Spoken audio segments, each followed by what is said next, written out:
মৰমৰ শিক্ষাৰ্থীসকল, আজি তোমালোকক এটা বৰ ধুনীয়া সাধু শুনাম।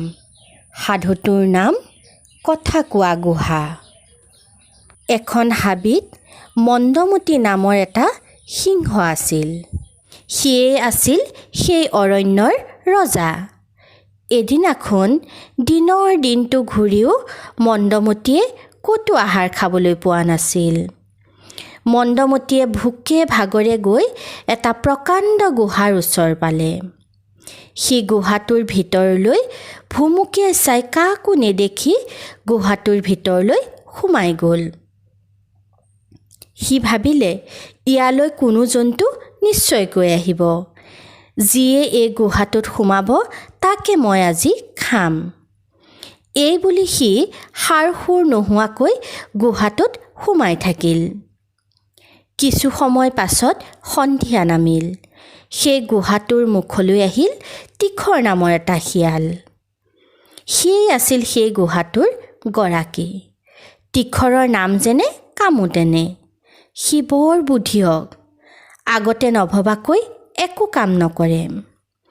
আগদিনাৰ দৰে সিদিনাও সি গুহাৰ ভিতৰলৈ সোমোৱাৰ আগতে গুহাটোক মাত লগালে। হেৰা গুহা, হেৰা গুহা, আজিচোন তোমাৰ মাত বোল নাই। তুমিয়ে দেখোন সদায় মোক কোৱা, ক'ৰবালৈ গ'লে বা ক'ৰবাৰ পৰা আহিলে তোমাক মাত লগাব লাগে। পুৱাতো তুমি বৰ মৰম লগাকৈ মাত লগাইছিলা, এতিয়ানো কি হ'ল তোমাৰ? বুজিছোঁ, জাৰৰ দিনত সন্ধিয়ালৈ ঘূৰি ফুৰাৰ বাবে তোমাৰ নিশ্চয় খং উঠিছে। কালিও পলম হোৱাৰ বাবে তোমাৰ অলপ খং উঠিছিল যে। তুমি মোক এটা ধমকো দিছিলা, কিন্তু পিছত তুমি ইমান মৰম লগাকৈ মোক ভিতৰলৈ মাতি আনিলা আৰু যে কৈছিলা, বাহিৰত বৰ জাৰ পৰিছে, আহা আহা সোনকালে ভিতৰলৈ আহা। কথাকেইষাৰ শুনি মোৰ বৰ ভাল লাগিছিল।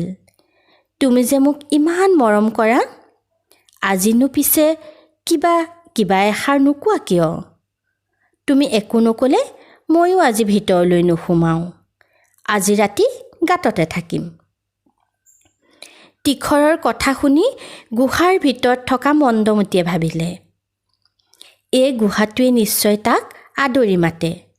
আজি মোৰ ভয়তহে গুহাটোৱে মতা নাই। ময়ে তাক মাত লগাওঁ, নহ'লে সি গুচি যাবও পাৰে। এই বুলি মন্দমতিয়ে তীখৰক মাত লগালে। মন্দমতিৰ মাতত গুহাৰ ভিতৰখন গমগমাই উঠিল। সেই ভয়ংকৰ মাত শুনি বুদ্ধিয়ক তীখৰ তাৰ পৰা পলাই পত্তং দিলে। শিক্ষাৰ্থীসকল, তোমালোকে নিশ্চয় সাধুটো শুনি ভাল পাইছা। সাধুটোৰ পৰা আমি কি বুজিলোঁ? আমি যদি কিবা কাম কৰাৰ আগতে ভালদৰে ভাবি চিন্তি লওঁ, তেতিয়া আমি কোনো বিপদত নপৰোঁ। ধন্যবাদ।